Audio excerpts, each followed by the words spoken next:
Well, hello and welcome to another edition of the Llama Commerce Show, where we exist to demystify e-commerce into actionable bites. And today we're talking about one of my absolutely favorite topics. We're looking at it from a kind of a unique angle, though, which is going to be a ton of fun. We're talking about Google Shopping for local and mobile, plus some other fun Google tidbits and some highlights. We're going to talk keywords, and we're going to get a little bit nerdy as well, which is going to be awesome. And I'm so excited to have my guest with me here today. It's a man that many of you know and many of you respect, and you're going to say, wow, how did this guy get on the Llama Commerce Show? But I am pleased to welcome today Mr. Michael Stricker. He is internationally known. He's a speaker. He built a content marketing machine for SEMrush. He has been featured and has spoken at big events like Brighton SEO, PubCon, AdTech, ClickZ Live, eTail, Hero Conference, SMX East. He's been on LinkedIn podcast. The guy makes the rounds. Everyone in e-commerce knows him. Everyone in search marketing knows him. And what's so cool about Michael is he understands business and he understands data. And he also, like myself, is a search marketing nerd. He loves this stuff. And so, Michael, I'm thrilled to have you on. Welcome to the show. How's it going? Brett, thanks for that stunning and very nice introduction. I am just going to quake a little bit here and hope that I live up to your expectations. Okay. All right, good. So when did you, this would just be kind of fun for a second. When did you first get into search marketing? I think it's always fascinating to hear how people get into this business. Okay. I'm going to date myself and say going back a number of years. Started moving over from doing a lot of print advertising and publishing kinds of things, direct marketing, measurable success, dealing with lists. All of that was a natural segue into taking a design business that was web design and moving that over into the digital marketing arena, because I built lots of websites for people, and it's the old saw. If you build it, they will not come. So exactly. It was easy. And as a business model, it was, of course, a good move, because iterative marketing efforts for clients is a much, much better business model than I will build your website and you will go away, so. Totally makes sense. And you never get things right the first time, and there's going to be this iteration and this adjustment. And so that totally makes sense. And what's interesting, Michael, is that I have a lot of friends in this space. And I don't know if it's just because I kind of come from this background or if it's just a trend, but I know several people in the digital marketing and search marketing space specifically that are former direct response marketers. So people that did direct mail, people that did direct response TV. It's interesting. And I've always been a marketing junkie. Like, I was the guy that watched infomercials, right? Just to see the pitch and to hear the pitch. Yeah. And so I think there's a natural tie-in from that into digital marketing today, which is interesting. Yeah, good. Yeah, I know writers and I know marketing people and I know, merchandisers and lots of people who, have made that segue, if you will. And it's sad to think that there's a number of people who really didn't make that bridge, but it's all. It was before their time. Yeah. Yeah. They didn't quite get across that or something. I don't know. Yeah. So what's interesting, and I love our topic today. We're talking about Google Shopping, bricks and clicks, which I like how you describe that. So looking at Google Shopping for local, looking at how Google Shopping can work on mobile and how important it is on mobile. But before we do that, there's some big news, a major shakeup with Google, and of course everybody.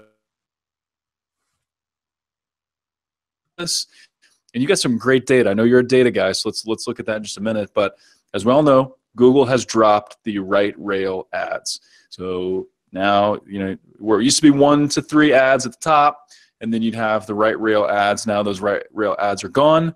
You've got now up to 4 showing up at the top. Of course, product listing ads or Google Shopping is still right there, either at the top or top right, depending. And so what's your take on this, Michael? Like, why, any theories on why, and then what are some of the data points we're seeing now because of this? Yeah. So why? Because, right? Google can do that. Yeah, because I said so, and I'm Google, right?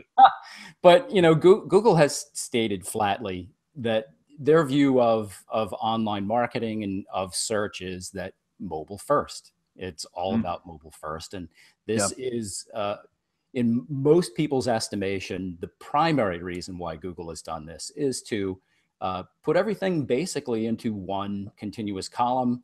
It very responsibly moves over into a mobile presentation, makes similar expectations from one kind of device to another about what you're going to see and how you're going to see it.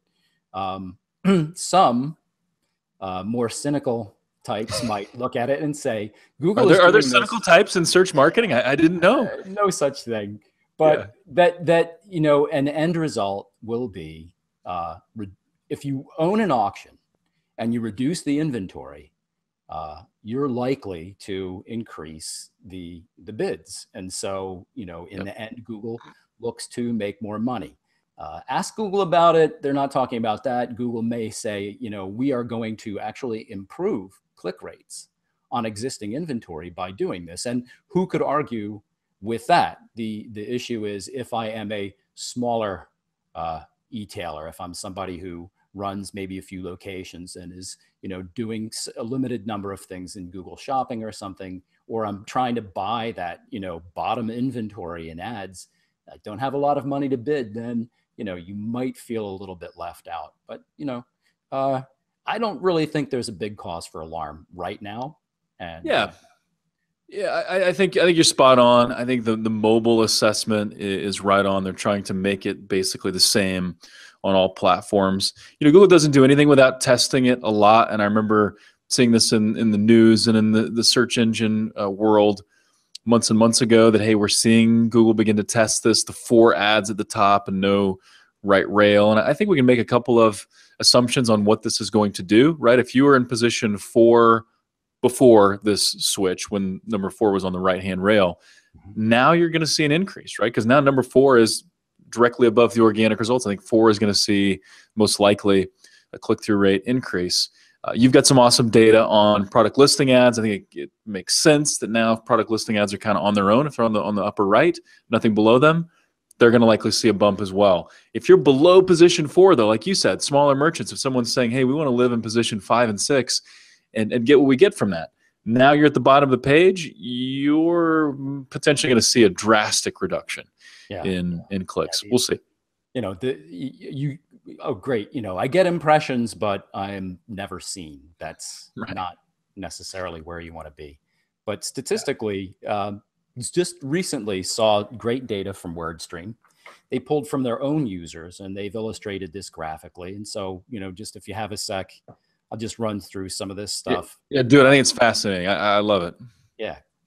So is part of opening up the right rail, and this is completely speculative on my part, this isn't even the WordStream data, is opening up the right rail going to provide more real estate for Google to, say, add more PLA ads? Maybe, right? Yeah. Sure. I mean, they would love to show more ads and make more revenue. So that's possible.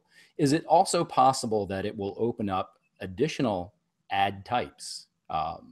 In particular, we might take some of the, well, this is seen a lot in very competitive keyword spaces, hot brand and product keywords and things. But when the temperature cools down a little bit, would we possibly see some of the answer box kinds of items and the snippet box items, which are now paid real estate in some cases? I think finance and some of the insurance kinds of things.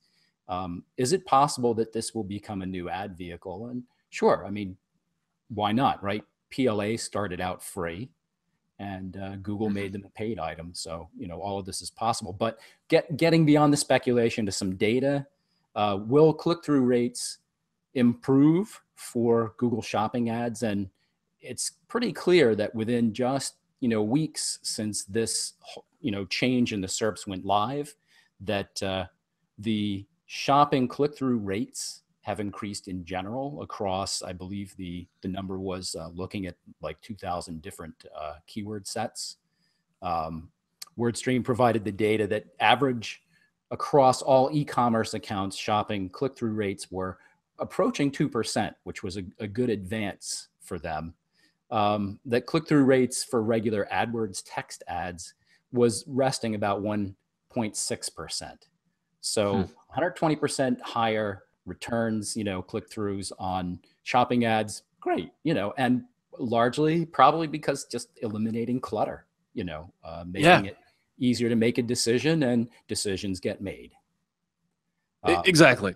Yeah. And take away options, and now, you can kind of guess what's going to happen. About adding options, and what it turns out is to get a decision. It's a lot of times it's about reducing options. And then they also came up with this data from that same set, shopping's share of clicks. So of the clicks that occur on the page, how many of them are going to fall to shopping? And that's already up as well, from about 24.5% to about 28.5%. So that's a pretty good, That's a big jump. That is a big jump in that short period of time. So that, of course, shopping people are cheering right now. Absolutely. And the cost per clicks, next question, or maybe even the first question in a lot of people's minds. And I don't really have a whole lot to say about that, and I don't think a lot of people do, except to say, well, we're not really expecting drastic changes. But cost per clicks, Google says unlikely to change, but reduced real estate, all the aforementioned reasons, it's likely to go up. And how much it goes up and how long it takes to get there, is anybody's guess. But there's it's anybody's guess. There's places for people to go, things for people to do that are going to make this less of an issue. So. Yeah, and I think it's interesting. If you look at CPCs, the costs are on the rise for the most part. Anyway, text ads, shopping ads, that's on the rise for the most part. And so you'd think that this would impact that at least a little bit. But I think it's fascinating. So to recap that, click-through rates for shopping, even just in the weekish, whatever the time has been since this change was made, went from 1.86 to almost 2% click-through rate. Is that right? That's correct. For shopping. And then share of clicks went from 24.5% to 28.5%, somewhere in there. Yeah. Fascinating. And so if you were ever wondering about, hey, are product listing ads here to stay, which I don't think many people were wondering that. Everybody's pretty convinced that they're powerful for e-commerce merchants. Another strong case to get on that platform. Yeah. So interesting. Cool. So I know you had brought up some points, because as we were looking at notes leading up to the show, talking about remarketing lists for search ads and customer match and then Google Shopping and how you might utilize those together, or how you might choose one or the other. Thoughts on that, on remarketing lists for search ads, customer match, and Google Shopping?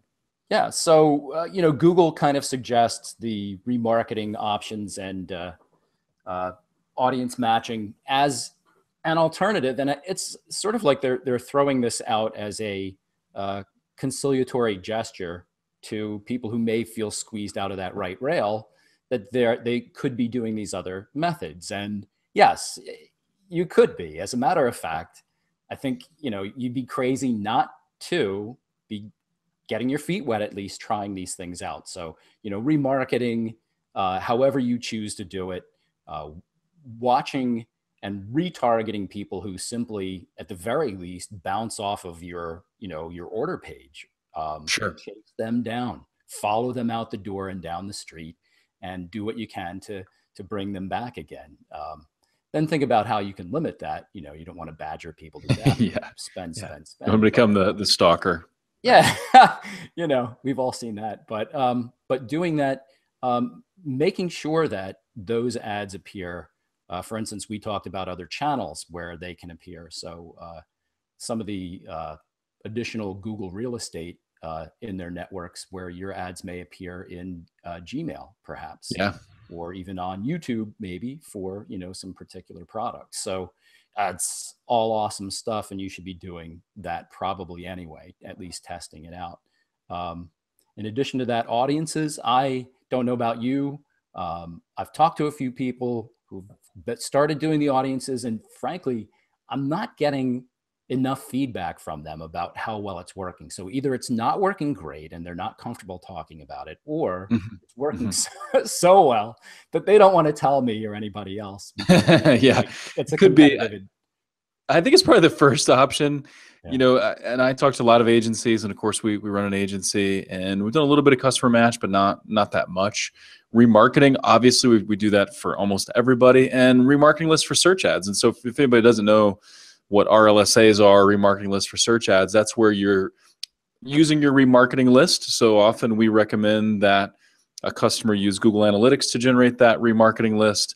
And now you're telling Google if someone is on our remarketing list, and that could either be someone who visited a product page or someone who, like Michael said, got to the cart but did not complete the transaction. And now they're searching again for something we offer, so something we are eligible to show an ad for in Google search, then we will pay more for that person because we know they've been to our site or we know they've gone through the process. And we're also seeing remarketing lists for search ads are available for Google Shopping. So kind of combining this, I think, is a good idea. So you're running, now you get your shopping feed.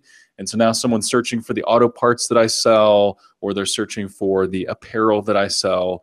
And I know they've been on my site before, or I know they've purchased from me before. I'll bid more on that individual. And so using those remarketing lists to fuel your text ads and shopping ads. Cool That's great stuff. stuff. What do you usually recommend to people as far as an upbid for that? Is there some benchmark that you use for that?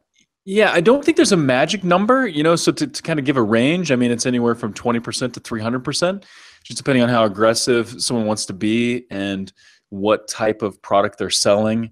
But I would say in the 20 to 100% range would be pretty common, where you would say, hey, if it's someone that's been a customer before and they're searching, so that must mean they don't know I offer this, I want to make sure they see my ad.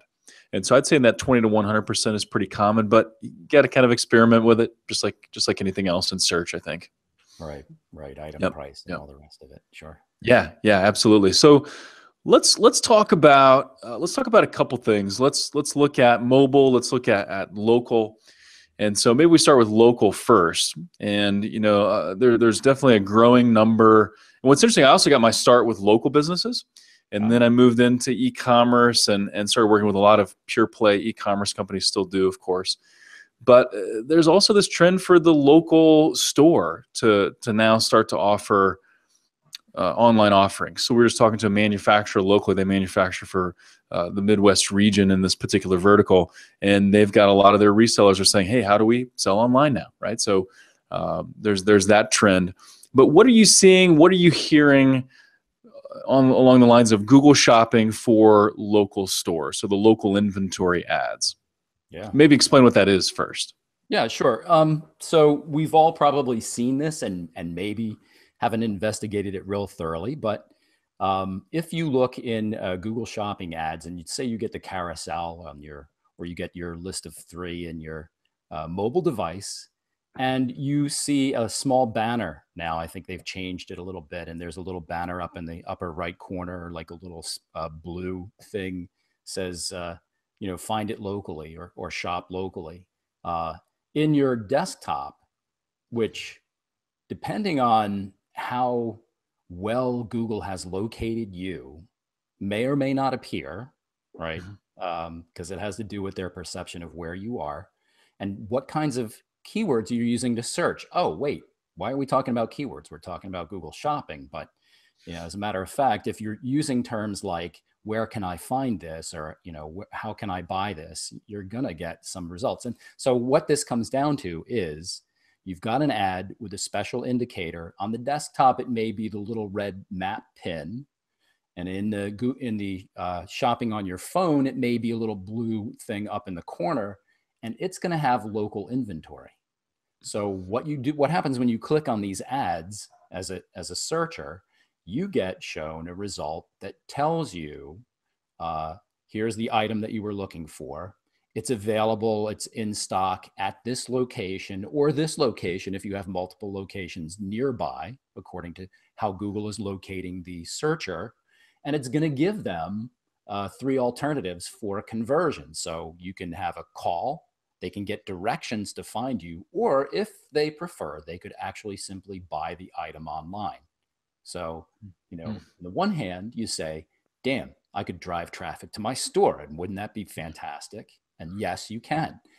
but also you could get an online conversion, which is, typically why people think of using Google Shopping, I think, in the first place. So I think one of the things that I heard recently, Macy's was using these kinds of Google local inventory ads, and they were working well enough for them to cite a statistic along the lines of, for every dollar that they were spending into that, they were getting back 6, which is pretty good. That's awesome.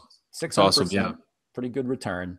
But they also, the manager who was talking about it, made this, flat statement, which I think runs against the grain for a lot of people who are in this space. And that is, they're looking to integrate their store sales and their online commerce sales, their e-commerce sales. And they want to have a single budget, and they want to run it, for all different forms of advertising, just find out what works without regard for the method of conversion. So, you know better than I, omni-channel marketing, attribution, figuring out all the many touches that it takes for your customer to finally make their mind up and actually buy the item. It's all coming together. And if you are large e-commerce in your enterprise level, or you're one of these big stores, then this is a major undertaking. But Google is encouraging you to try it and helping you get set up. Might be most difficult for the mid-range, who have many SKUs, not accustomed to integrating and looking at the attribution and the right analytics across all of that and managing it. And it might be easier, again, at the lower end of the scale, where you have a limited number of products and you can concentrate on them individually and you can manage this process. But it's not that difficult. And when you think about the visibility that's available from it, it's just mind-bending. I mean, it's pretty amazing. Yeah. And what's so cool about this, and we've talked about this before on the show, where if you look at all consumers, but I think as you shift younger to millennials and you look at how do they like to buy? Are millennials primarily online shoppers? Are they primarily brick and mortar shoppers? They like to feel things, like to just buy stuff, like convenience. What is it? And the answer is yes. Like they like it all. They just want to buy. They think about commerce more than they think about e-commerce. And so I think this blend of, hey, I'm looking for a pair of boots, or I'm looking for a handbag and this particular kind. Oh, look, it's available at the local store. I'm going to be out later. Why don't I go get it now? Or I can call, and most, I guess, millennials don't want to call. But some people, I still like to make phone calls on occasion, so that you make a phone call, or buy it right there online. So I love the options. Yeah, click to call is a hugely adopted option, it turns out, on mobile devices, because it's just intrinsic to the device. You are out there with your smartphone and you're searching on the go. And a lot of people who ordinarily, I couldn't call my daughters and expect them to pick up their smartphone and give me an answer. So true.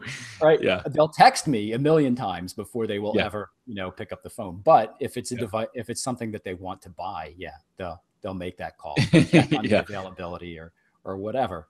I saw a meme. I saw a meme on Facebook that said, "I'm sorry I didn't answer your call. That's not why I have a phone."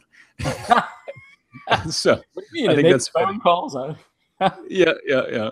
So, but yeah, and so if you're selling something that's complex, larger ticket items, something like that, where people like to make that phone call, it's very powerful. So from what I have seen, and you mentioned Macy's, so originally local inventory ads, so this local version of Google Shopping, was only available to a handful. It looks like they're making it available to more. I don't know at what level yet.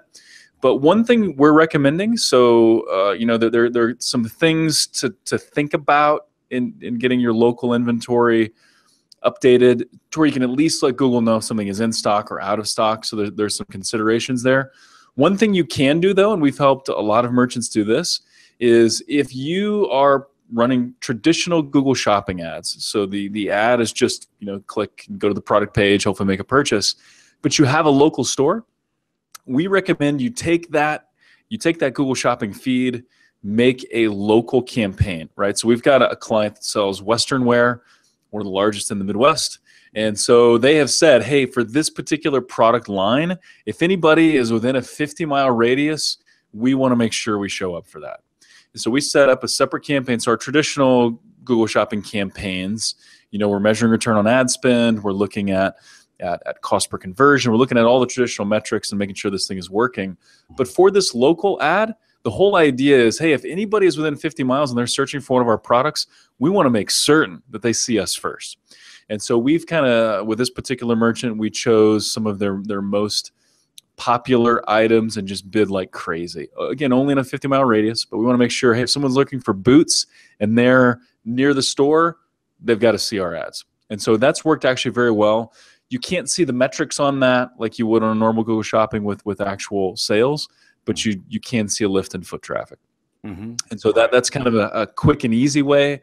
I'm very excited about the local inventory ads, but for someone who either can't get in or complexities are going to keep them out, you can just run a traditional Google Shopping campaign, focus to your area, and try to work with it that way, which is interesting. Whether you break out an entire different campaign or you decide to set up separate groups for this purpose, and it makes it very, very easy to work on them and bid them, separately from everything else. That's fantastic.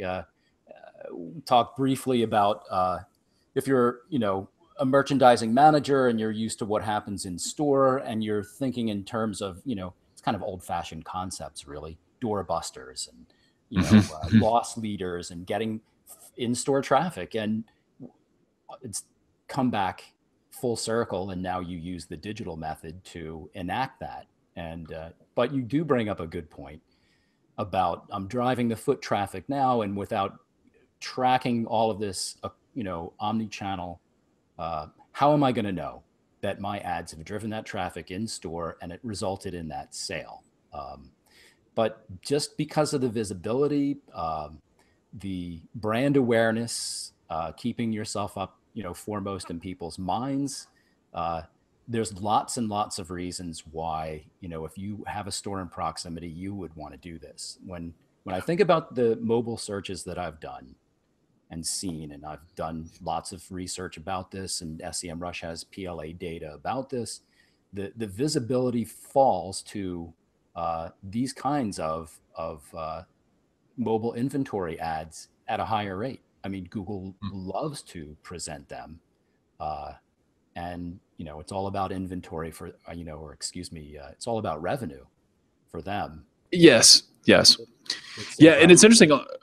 I'm sorry, go ahead, Michael. That's okay. So it's revenue for them. It's impressions for you. And if we think about the stacking order, if you're in Google Shopping to begin with, you're at the top. Those three things push almost everything off the bottom of something smaller than a phablet. If you have a regular iPhone or an Android phone, everything else is almost invisible already. So you almost have to be there in the first place. And when the presentation, say, even includes a map, which we've seen in some results, the local inventory PLAs are going to appear directly beneath the map with conversion options already visible. So it's just really stacking the odds in the favor of these vehicles. And that's why you want to get in that car and ride. Yeah, it totally makes sense. If you are a consumer and you have any desire to purchase locally and you see that local inventory ad below the map and you've got different options for conversion, very enticing. I think it's going to be gangbusters for merchants. You talk about keywords, and obviously you come from a search marketing background, led the team at SEMrush, which by the way, still remains one of my favorite, probably my very favorite SEO tool, SEMrush. I love it. Got some amazing PLA data. We use it all the time as we're working with clients and analyzing their PLAs and how they grow and what their competitors are doing. We use SEMrush. But you talk about keywords. You talk about several things to consider with keywords. And for those that have Google Shopping experience, you don't get to pick your keywords with Google Shopping. It's all about what's in your feed and what's on your page. And Google's going to determine what you're relevant for. You can add negatives. You can't specify your keywords, but you get some great insights. And keywords better than most people. How should someone running Google Shopping, looking at local ads, local inventory ads, how should they consider keywords? What should they consider when it comes to keywords? If you could talk about that, that'd be great. Yeah, that's I've read blog posts and I've talked to people who swear that it's Google Shopping, keywords don't matter. And I did webinar, I guess it was about a year ago. It is still query-based traffic, so I think Yeah, the keywords are going to matter. And who can blame them? The people who are e-coms and they're working this channel, Google Shopping, they don't want to mess with the feed. The feed is, it took time to set it up. It's working fine. They just don't want to doctor it. But, there's some things that you should know about the keywords that are going to help it work better. And there's, say 4 columns within the feed where you could be peppering in very, very useful keywords and, getting better impressions, getting shown more frequently. And so, if I think about the title of the product or whatever, I'm thinking about brand. If it's a store brand, then of course your store brand comes first. If it's a manufacturer's brand, that comes very much to the fore, one of the first words that you should probably be including in your feed. And that's just very, very simple, basic stuff. But when we see what Google loves to show, we see all the depth of information that becomes a long tail search term in the organic search world. And that has to do with things like dimensions and colors and materials and gender and all of these things. And if you're not showing these things, and when I say showing, if you're not including them in your feed, you're missing a lot of opportunities to simply appear. That's from the product side. That's from the e-com side. From Google's side of it, when we think about 55% and more of every search made these days is made using a smartphone or a mobile device, right? So it's tip the balance. If I really want to capture mobile searches, if I want to be visible for that, I have to deal with geo-local. I have to deal with the location of the stores, and that's why we talk about local inventory. But having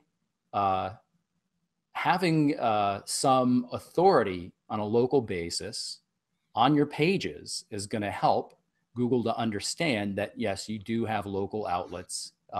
Maybe it works better for smaller e-coms with a few locations where they can build out, some of this geo-local knowledge, work out their Google My Business, which they're going to need anyway if they ever think about going into Google local inventory. Yep.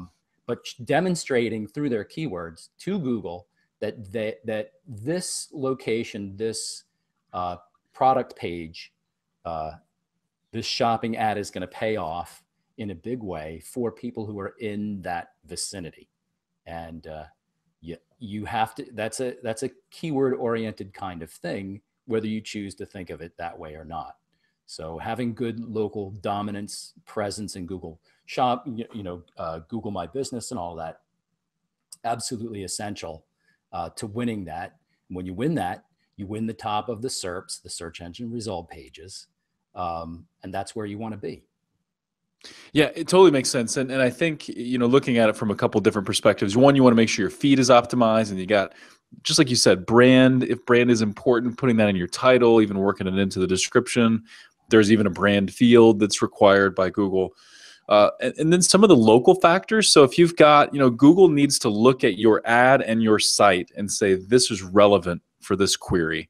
And so if they're looking at your site and they say, hey, this site is all about Philadelphia. Michael, you hail from the city of brotherly love. And so you're trying to go after some Philadelphia keywords. Google needs to know your page is about Philadelphia. But you also mentioned some interesting things in the notes that you were sharing with me where, as you're thinking about location specific, region specific, if you want to show up for local inventory ads or maybe even just a Google Shopping ad that's targeted to a particular area, mm-hmm. what are some of the keyword examples? You had some fascinating ones, I felt like, where different words are used more in different locations. Yeah, so it gets at product names in vernacular. And yeah. The example that I use on the organic side is very simple. And it has to do with what you call a carbonated beverage. Where I come from, up here on the Northeast, US, a carbonated beverage is a soda. If I go south and I'm on the East Coast, somewhere around Atlanta, they're going to call it Coke. Yeah, all of it is Coke. Everything, right. Orange soda, grape soda, it's all yeah. Coke. And if I go out west, they're going to call it pop.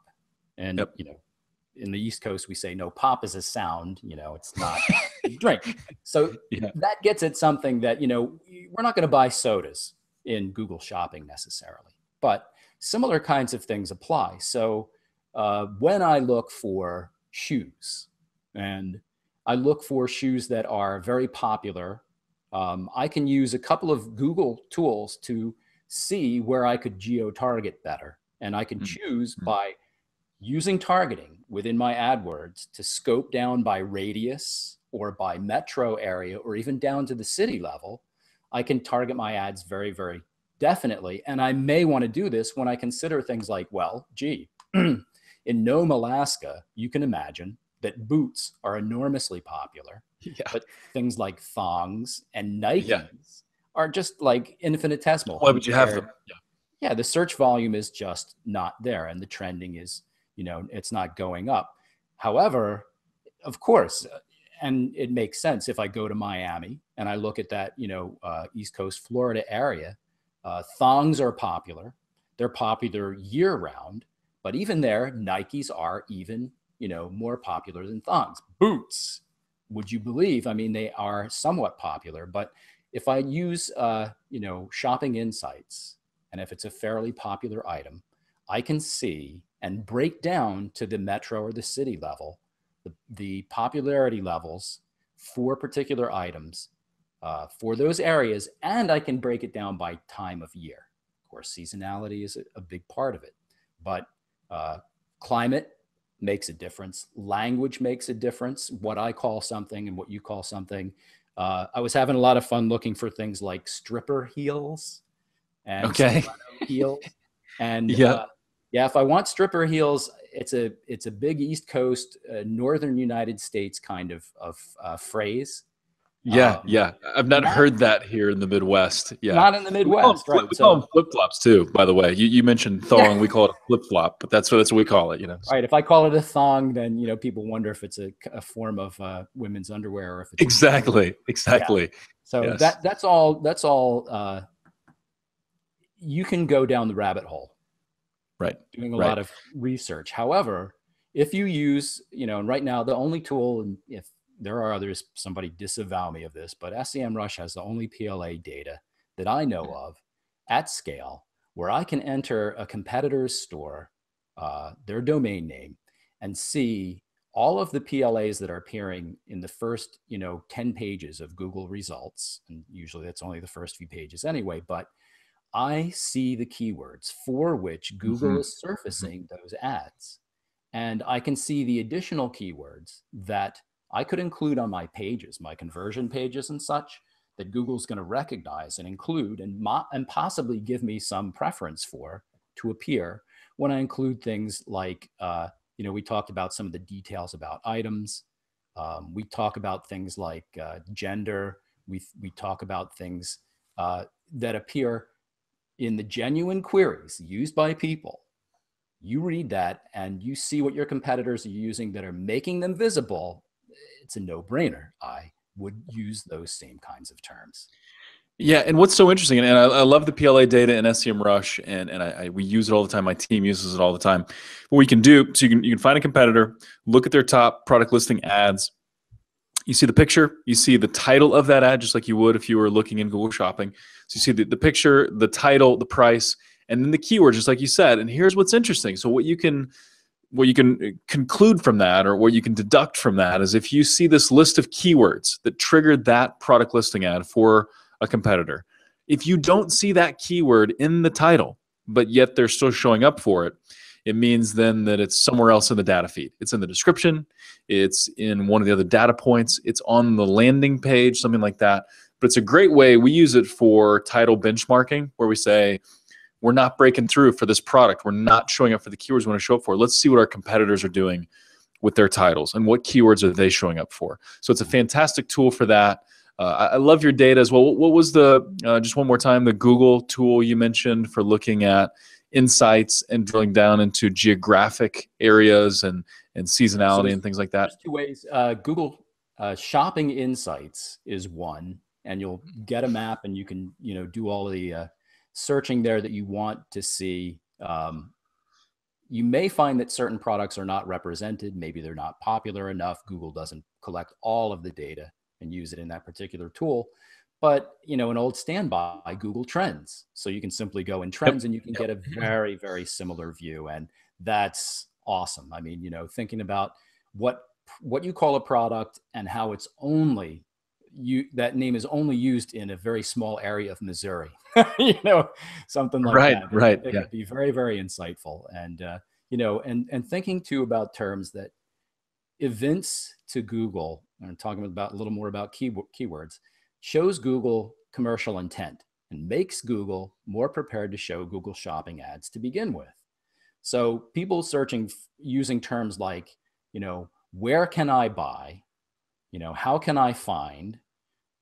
Cheap, inexpensive, and even funny terms that I never thought in a million years would show up as part of phrases that are generating Google shopping ads, less than $200, less than $100. Or, you know, things like diamonds, like, okay, diamond earrings, fake diamond earrings that look real, you know. If that's making your ads show up, I mean, we're kind of giggling about it, but I mean, those are the very real terms that very real people use, and you need to think like they think. It's fascinating, and there's so much more we could talk about this, and we're up against time. We're actually went a little bit over, but this is good. I didn't want to cut it off, and so we'll have to do this again. I got to get you back on the show at some point. But I think to recap, a couple of tools. So look at the Google Shopping Insights. Look at Google Trends. It's an old standby. Fascinating information that you can find there. Certainly consider if you have a local store, how are you using Google Shopping to leverage foot traffic? Begin to investigate those local product ads. And then we've got a really cool offer. And so Michael is not an SEM Rush anymore, but he still uses it and loves it just like I do. And so he's arranged for a gift, a discount, or actually a free trial for all our listeners, which is awesome. Before we do that, though, Michael, for those that just want to stay in touch with you and say, okay, I want to know what Michael's up to, I want to know what he's learning, I want to know what he's reading, I want to know what he's doing, how can they follow you on Twitter and in other social locations? Sure. So, you know, thanks for that. I'm on Twitter pretty frequently. I curate a lot of stuff. Hopefully it's not, you know, too much for most people, but at Radio MS, that's my Twitter handle. You can find me on Facebook. You can reach out, you know, by my name. I'm in Burlington, New Jersey, near Philadelphia. But, you know, find me on Twitter and be happy to engage with you there. Lots of good stuff. You have your finger on the pulse of all things search marketing. You share some fantastic stuff. You're one of my favorite follows on Twitter. And so I highly recommend that. And then why don't you explain, Michael, the free trial that you've arranged for listeners? We'll have a link to this in the show notes. So if you're interested, listen to the podcast, whatever, go to llamaCommerceShow.com, click on this episode with Michael Stricker, and then there should be a link to get the free trial offer. Cool. So the free trial offer is a 2-week trial. The product that SEM Rush has, the plan that includes PLA data, is called a business level plan. That's the plan that you can try for free for 2 weeks if you use the link. The link will appear. It's a bit.ly link, and I believe it's all uppercase Google SHP for shopping, Google SHP, and that should get you access to it. From today, you've probably got about 2 weeks to activate the trial. But if you wanted a trial, SEM Rush is about giving people a chance to check it out. And if you get in touch with SEM Rush people, I'm sure they'll be happy to help you out. Cool. Thanks a lot, Brett. Okay. Thanks, Michael. And thanks, everybody. And like always, let us know what you like, what you don't like, what you want to see more of. And until next time, stay classy.